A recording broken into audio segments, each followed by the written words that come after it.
បាទសូមជម្រាបសួរបាទពុកម៉ែបងប្អូននៅថ្ងៃនេះយើងថ្ងៃទី28បាទខែ5បាទអញ្ចឹងគឺយើងមានតម្រុយសម្រាប់ចែកជូនពុកម៉ែបងប្អូនសងសំណាងបាទមានម៉ោង4កន្លះបាទ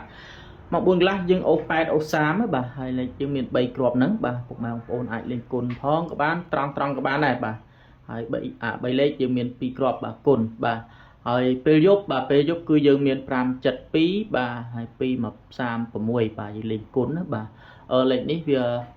យើងលេងកាត់គុណណាបាទអូដាក់គុណឲ្យអញ្ចឹងពុកម៉ែបងប្អូនយើងគុណទៅបាទល្អបាទពេលយប់បាទហើយសម្រាប់លេខពេលយប់នេះគឺបងអូនមានលក់បាទ BC មាន3គ្រាប់បាទពុកម៉ែបងប្អូនយើងចង់លេងអាចឆាតមកទិញបានបាទពេលថ្ងៃក៏លក់ពេលយប់ក៏លក់ដែរបាទបងយើងចង់លេងអាចឆាតមកទិញពីបងអូនបានបាទតាម Telegram